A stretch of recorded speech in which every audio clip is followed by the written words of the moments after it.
To you by EcoBank, Telecel.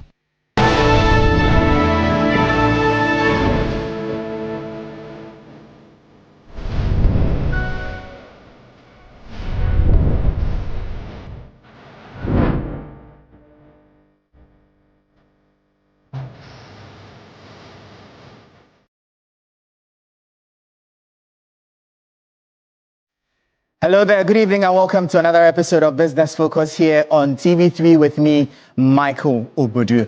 Coming up tonight on the show, we turn the spotlight on key developments set to impact your pocket from tomorrow, July 1, from expected hikes in electricity tariffs, fuel prices, and non-life insurance tariff except motor to anticipated adjustments in data packages by telcos. We'll be joined by relevant stakeholders, including consumer advocacy group CATS International, to explore what these changes mean for consumers and how regulators and providers are justifying them.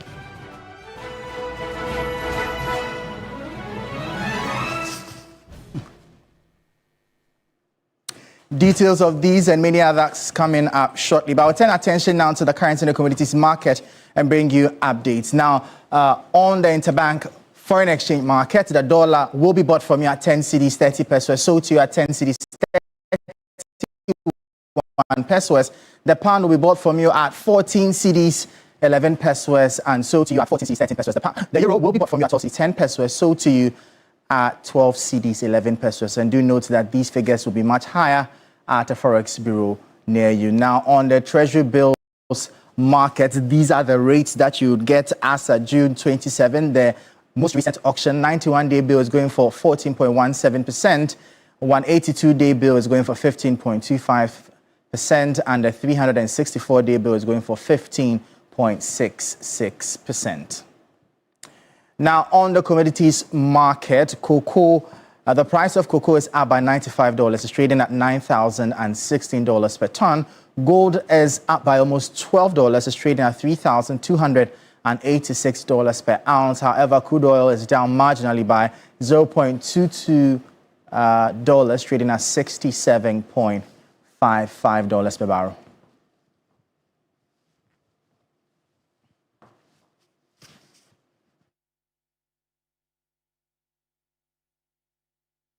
All right, then, and do note that Business Focus is sponsored by Telecel and EcoBank. We'll go for a quick break. When we come back, we'll bring you more details. But before that, every day people face different emergencies.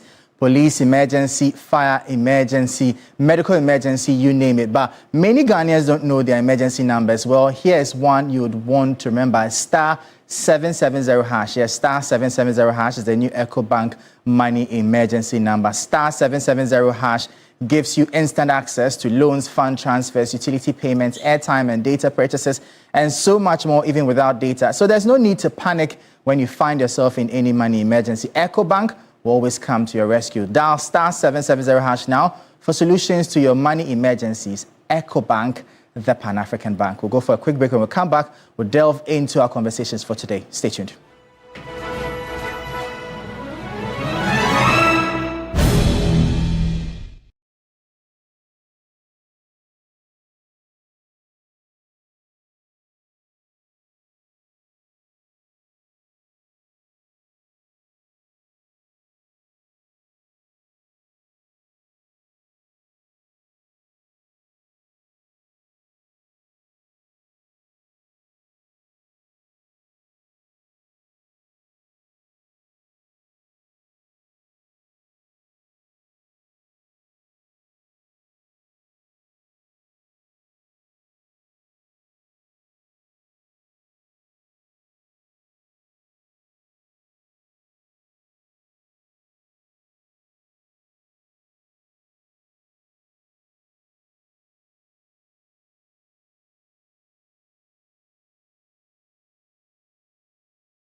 Welcome back. This is Business Focus here on TV3 with me, Michael Obodu. Now, a number of significant things will be happening from July 1, from the announcement of an increment in the data bundles that you get from the various telcos to an expected increment in fuel prices effective tomorrow, and then also the 24-hour economy, which is expected to commence tomorrow, as well as a hike in electricity tariffs. And that's what the conversations will start with as we say go into the other conversations. But effective July 1, 2025, the government will, for the first time, implement VAT and associated levies on non-life insurance products, excluding motor insurance. This follows the passage of the VAT Amendment Act 2023, Act 104, which introduced VAT as on non-life insurance policies. Although implementation has been suspended, the government has now activated a tax which imposes an effective rate of 21.9% on the insurance premiums when levies are implemented. We'll be joined via Zoom later for this particular conversation to speak to the Insurance Brokers Association of Ghana. But before we go into that, we'll turn our attention to the electricity tariff increment, which is beginning tomorrow. The PURC last week issued a statement that revealed that they were planning to increase electricity tariffs by 2.45% across board in electricity tariffs and 0% increase in water tariffs effective July 1, 2025. So water has been exempted. However, electricity will go up by some 2.45%. Now, we do also understand that a few months ago, PURC had announced an increment in tariffs. So this is another increment this year. What are the reasons that were given for this particular increment and the factors that were considered? It's the cedi's performance against the US dollar, which has been relatively stable. At the average that they picked over there is 10.3052 against the US dollar. Now, a lot of people have argued that why then are you increasing the tariffs when the dollar is doing better as compared to in previous months? But those are some of the conversations that we'll be having later on the show to find out what the reasons really, whether their reasons are justifiable enough. There's also the issue of inflation, which we have seen gradually stagger since the start of the year. They used an average of 20.67% for inflation. There was also the issue of the price of natural gas, where they are saying that the average weight over there and the pricing of natural gas was also considered in that. There was also the electricity generation mix, hydro and thermal. All these are some of the reasons that it considered. And then outstanding revenues, the inclusion of outstanding debt of 488 million carried over from the previous 3 quarters. And then also reserve capacity. And the list goes on and on. And the cost of fuel, this has been the controversial one as to why this was particularly included in the build-up. And those are some of the conversations that we'll be delving into. But right after this particular conversation, the Center for Environmental Management and Sustainable Energy, CEMSE, as well as CATS International, Consumer Advocacy Group, released a statement reacting to this particular statement by the PURC, which they had significant concerns over. So we'll listen to an interview with the Executive Director of Center for Environmental Management, CEMSE, on this particular issue and why they raised objections to the PURC's announcement of an increase in electricity tariffs. We'll watch that and then we'll come back in studio. First of all, I think the concern has to do with how the tariff came about with respect to this particular 2.43%. First, we think that the cedi has seen over 30% appreciation compared to the last quarter tariff decision. And for that matter, there have been certain windfalls that government has accrued throughout the second and first quarter of 2025. And we believe that this windfall should have been used to offset certain areas and also procure fuel. And we're not expecting any price adjustment in the third quarter of 2025. So we are surprised by this. And some of the reasons government gave for adjusting these prices lacks accountability and transparency. For example, the government mentions a reserve margin without stating the actual figure of the reserve margin within the new tariff decision paper for the third quarter. The government mentions 27% of fuel or emergency fuel or alternative fuels without stating the amount specifically out of which the 27% will be taken from the end user to procure these particular fuels. And also, if you look at the inflationary figure, instead of government using 18%, which is the current inflationary figure, government used a previous inflationary figure, which was higher than the 18% that ought to have been used. So based on these, we think that there's that lack of sincerity on the part of PRC. There's that lack of transparency in terms of how they came by this 2.43%, and also there's that lack of accountability in terms of stating the windfalls that discos and government have made as a result of the appreciation of the currency. So that was the executive director of the Center for Environmental Management and Sustainable Energy, CEMSE, raising some concerns about the PURC and its announcement of an increment in electricity tariffs, especially considering the improvements that we've seen in the economy with the exchange rate, inflation, and the likes. But I've been joined in studio now by the West Africa director of CATS International, Consumer Advocacy Group, who jointly released a statement reacting to this. Doc, thank you so much for your time. And first off, your reasons for objecting to PURC's announcements are basically what exactly? Okay. Good evening to your viewers. I think PURC by law is required to review tariffs, and there's an established guidelines for reviewing tariffs and also criteria. And the key criteria, the first one is the CD dollar exchange rate. And within the last 2 months, we've seen the CD appreciated more than 5 CDs and 40 pesos, which is about 32% to the dollar. And they also consider the fuel generation mix. We know currently the fuel generation mix is about 78% thermal and 28%, 78% thermal and 22% hydro. And owing to the fact that the thermal leans heavily on the dollar CD exchange rate, and so with the CD appreciating by that margin, it is fair and reasonable, even mathematically. You don't even need to do any higher level mathematics to be able to know that the prices of electricity should come down. However, just as fuel prices have gone down over the period.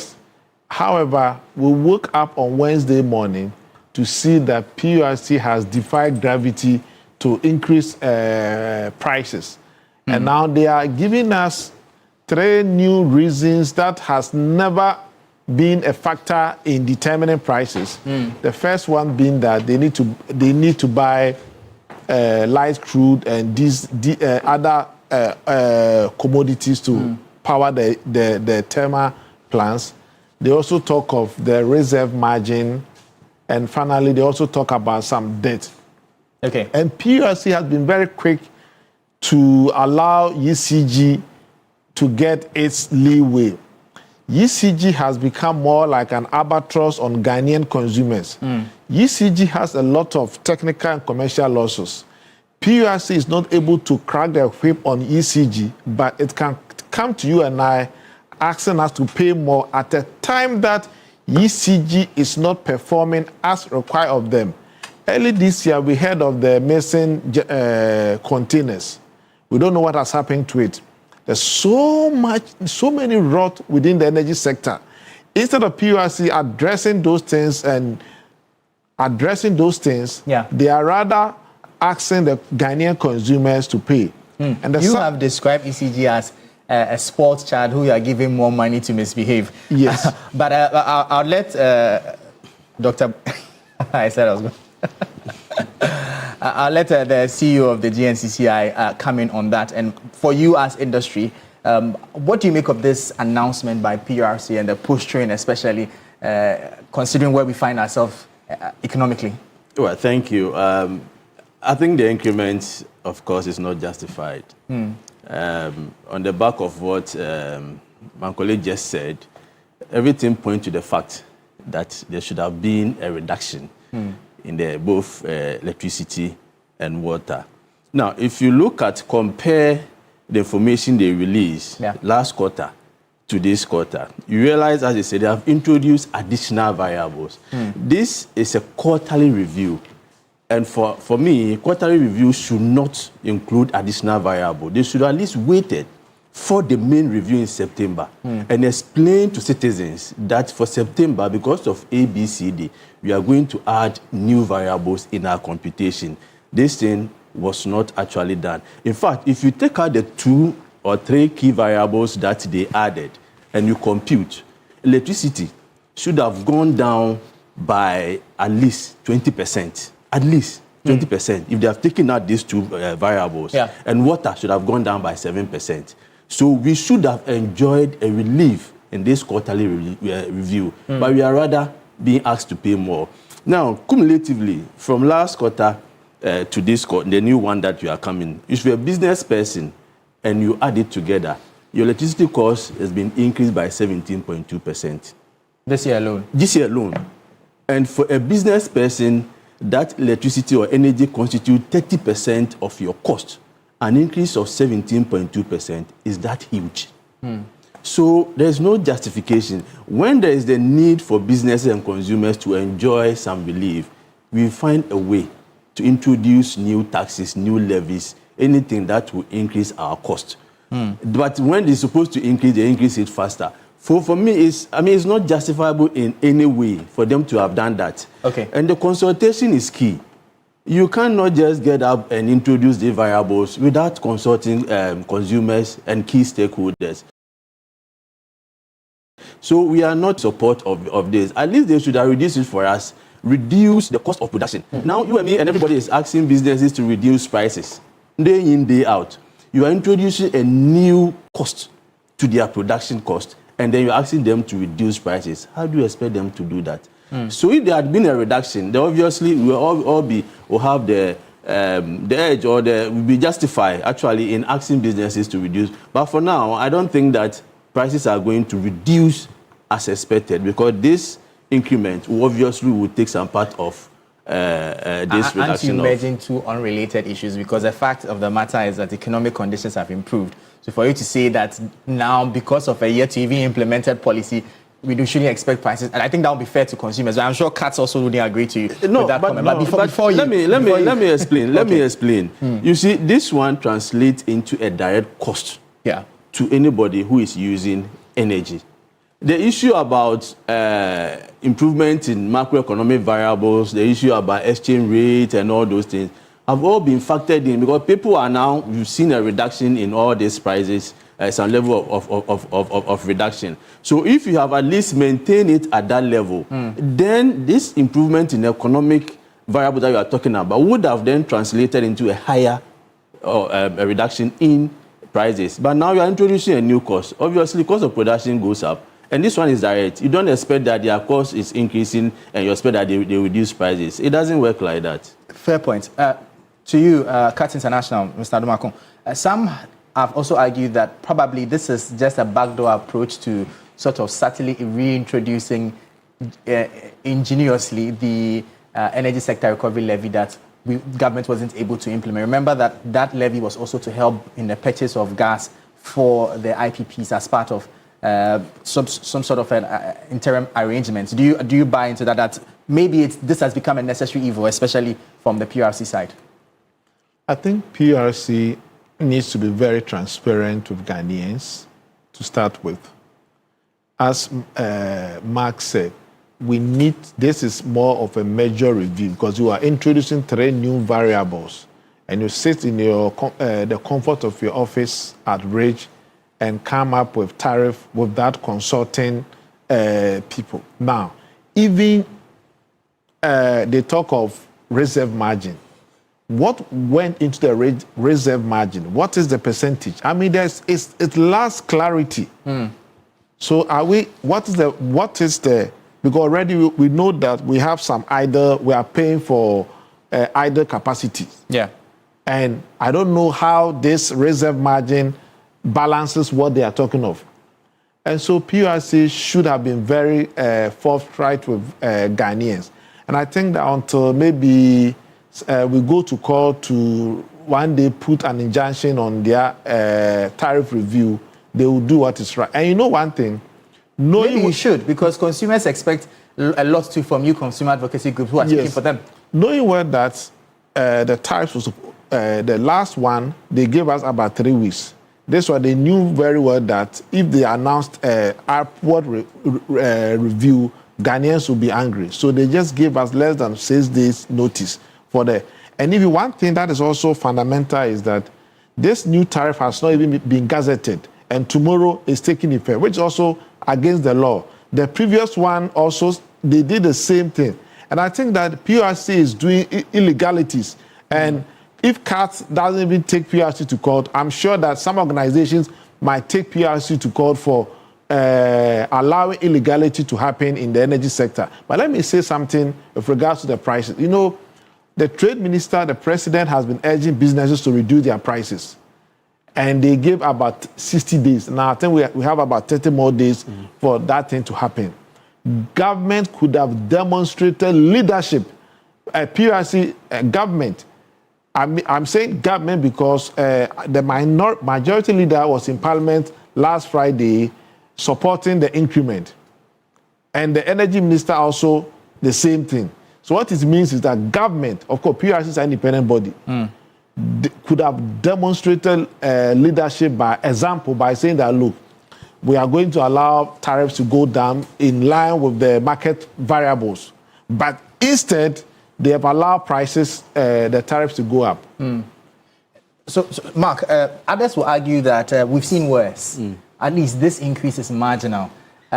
For an economy where you are getting windfalls from a drop in fuel prices by about 30%, fuel prices have dropped from about 16 cedis. Now some OMCs are selling below 11 cedis. You also have inflation dropping marginally. You have a strengthened currency. Isn't this just a small price to pay to ensure that we still have electricity? You know, obviously, you see, all these factors that you have mentioned, they affect cost of production differently. And once some of them goes up, obviously you need to look at it. You are saying that it's just 2.45%. But for a company that is using a lot of energy, there's still companies. Okay. This 2.45%, it's not a small money. It's not something that you can just call just. But from the, as I said, now cumulatively, you have 17.2%. Yeah. Obviously, the reaction by businesses to this increment may differ from one sector to other sector. For some sectors, the 2.4 may be quite minimal, that it may not affect prices. So on that score, you see changes in prices from different angles. But for those that largely use a lot of energy, you cannot wash this away. It may in any way affect the price that they are going to pay. For such industries, obviously, the same proportion increment, you may see it in prices. Others may say that this one is quite minimal, so we may want to absorb it and then work with that. Because it's not easy just to get up and say you are increasing price. A number of factors will have to be considered. You have to also consider your consumers, you have to consider your competitors, to consider what we call the elasticity of demand of your product. So they put all these things together. So the effect may differ from one industry to another. But on average, I don't really expect that there's also going to be a significant increase in prices, because this one obviously is something that some of the businesses will be able to absorb. But can you imagine if they have reduced electricity by the over 20% that we are talking about and reduce water by 7%, obviously then businesses will have no option. There will not be any justification for any business to say that I'm keeping my price that very high. Obviously they will react and reduce prices. So as and when we have to get that relief, I think they should be able to let us enjoy. You have suffered a lot. You just accumulate the increment for the past 4 years. It's over 100, it's over 500. And how do you expect businesses to survive? I mean, given the other cost of businesses. Fair point. But, you know, unfortunately, I don't have too much good news for you, because there's another element that's about to go up, and that's the issue of fuel prices. However, that is also quite marginal. Earlier today, the Chamber of Oil Marketing Companies, COMAC, had a press conference where they announced that fuel prices are likely to go up between 1% and 5%. The CEO of COMAC addressed the media. We'll take a listen to that, and then we have Duncan Amwa on Zoom also to respond to that, as well as the issue of electricity tariff. Let's stay tuned.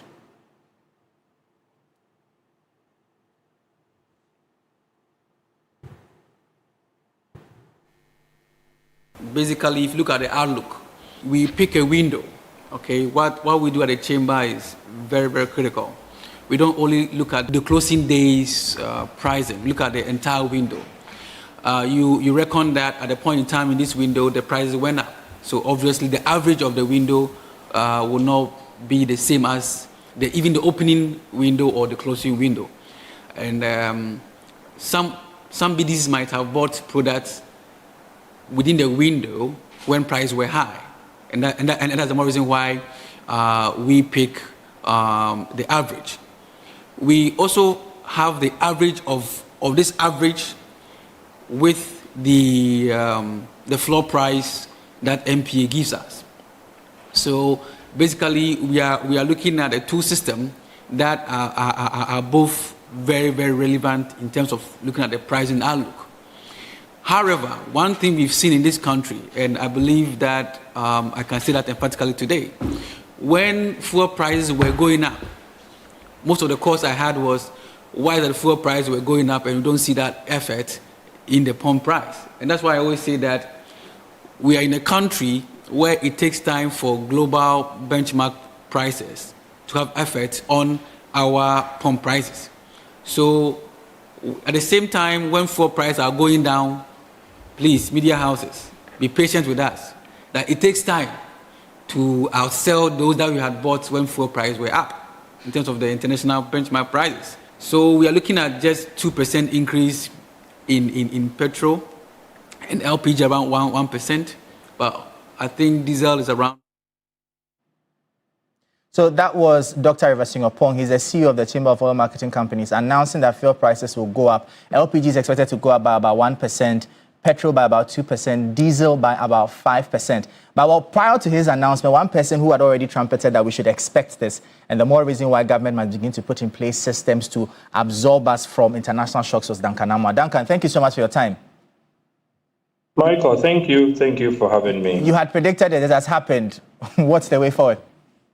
Unfortunately, I would be expecting a little more from the oil marketing companies for the first window July than to tell us blanketly that prices are going to go up, and for some of the variables, 5%. Indeed, they are right. For the window coming, petrol moved from $691 a metric to about $740 a metric ton, $49 variable. Diesel did $625 to about $722, which is about $97 variable, or variance. LPG $456 to $492, $36 variance. These are the indexes.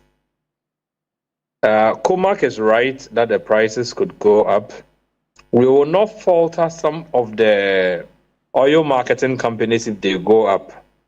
For others, we would be on their heads, their necks, on their heels, anywhere. You have a situation where Comac, before the start of window 2 for June, had also indicated various reductions. Unfortunately, gold didn't go down. Total didn't go down. Others also went down just marginally. And so a situation where you have today, some of the OMCs are still charging higher than probably they should have. And so if you wake up and then there's an upward adjustment and they come to add further, they will simply be asking their customers or consumers to be paying way too much. So for some of the OMCs, we would be expecting nothing short of stability in prices for petrol, diesel at the pumps. And I say so advisedly because some of the OMCs, as you mentioned, had declined to the 11 Ghana region. Some have done 10.9 and all of that per liter for both products. So when you have others doing 12.35, 12.32, and you know that the blame at the time was that there were Lacan disruptions or supply disruptions, and so they couldn't do much by way of declining on prices. If they take advantage of this window to increase their prices, they will simply be inconveniencing all of us. And for that, Michael, our position is that some of the OMCs would need to give Ghanaians stability in their prices, because their prices, as I speak with you today, being the last day of the second window, June, is already about 5% higher than the average market. I have always retreated, and I would say again, if the unspoken rule of $1 to a liter still applies some way, somewhat, and you have average forex doing around 10.5, 10.6 at present, and then you have fuel prices doing 12.3, then you must be asking what really is wrong here. So for us, indeed, prices have gone up on the international market, like I mentioned, 49 for petrol, about 97 for diesel, 36 for LPG. But judging by the prices some of them are already quoting, it will be unfair for them to go and increase prices any further. Look at prices on the international market. As we speak today, crude oil is selling for about $67 per barrel, which is quite lower than the earlier window, which has led to the increase here. So I believe that in subsequent, in the next pricing window after this, we should expect a decline, right? Yes, Michael. This window, you recall, had within it the new window we are about to enter. If you do the aggregation, it had within it the Israel, Iran conflict and its, attendant pressures. You saw crude do about 78, almost $80, at some point even $81 a barrel, which also meant that international benchmarks for the finished product, Plat, also went up. But like you rightly said, the window after this, if you judge by the earlier days we've seen, where international benchmarks for crude, even today, prices went down on the international market, the start of trade. Then the expectation naturally will be that prices Well, we seem to be losing you, Duncan. would decline yet, and that we don't know that it will go down. Okay. Michael, we don't know whether it. We seem to be having challenges hearing you, Duncan Nama, but this is Business Focus here on TV3. We'll go for a quick break. When we come back, we'll delve into more conversations. But if you're watching us on social media, on Facebook and on X, please feel free to drop your comments and my guests here will respond to them. Stay tuned. We'll go for a quick break.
Welcome back. This is Business Focus here on TV3 with me, Michael Obodu. Just gone by was tidbits from EcoBank on compound interest, proud sponsors of Business Focus as well as Telecel. Now, every day people face different emergencies, police emergencies, fire emergency, medical emergency, you name it. But many Ghanaians don't know their emergency numbers. Well, here's one you would want to remember. *770#. Yes, *770# is the new EcoBank money emergency number. *770# gives you instant access to loans, fund transfers, utility payments, airtime and data purchases, and so much more even without data. So there's no need to panic when you find yourself in any money emergency. EcoBank will always come to your rescue. Dial *770# now for solutions to your money emergencies. EcoBank, the Pan-African Bank. Now, before we move into our next conversation, we're out on the streets to speak to Ghanaians on what they make of the possible increase in fuel prices from tomorrow. And this is what they had to say. So fuel has decreased for a number of times, like multiple times, and we felt the effect. I mean, drivers have decreased their prices and all that. So this one being the first time that fuel prices have increased, I think maybe it's marginal. I mean, not so reasonable to the extent that it will affect prices. Or yeah, so let's just exercise patience and see how this one goes. But I feel like once the government tried to, reduce, at least this is my first time I've seen lorry fare being reduced. So if he has been able to do this, the magic he did or he tried to do to make this work, he should add more pushing.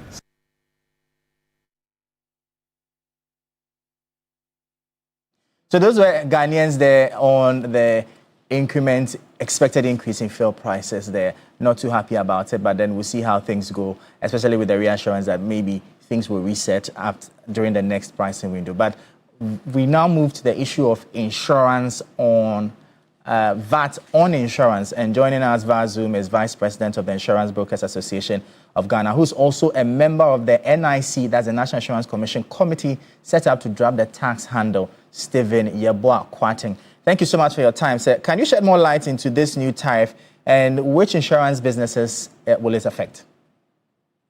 Thank you very much. I think that VAT on insurance is being introduced on the back of the Value Added Amendment Act 2023 Act 1107. And the act simply says that it's going to affect all non-life. So when we talk about non-life, life insurance, health insurance excluded.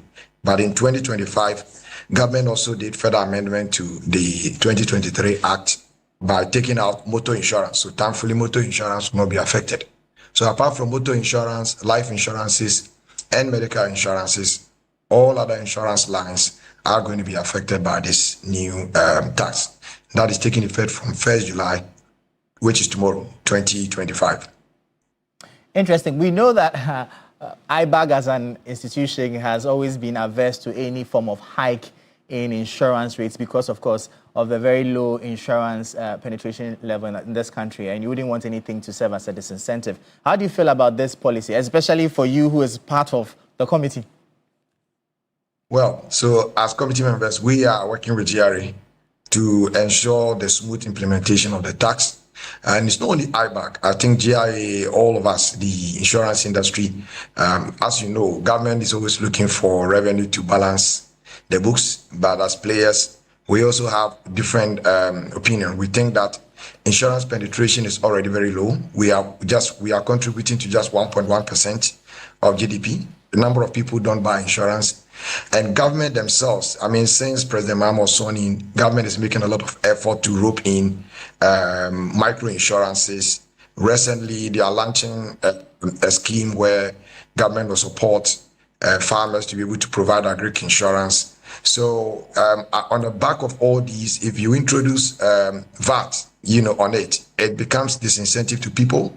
And naturally, most people will not even sometimes buy insurance if it's not compulsory, like motor vehicle. So for the other lines, it's not going to be easy for us. We want to implement it, but we want to see how it's going to affect. But for us, we know that it's going to affect, the penetration we are looking for, because to have effective rate of 21.9% on your premium is not something small.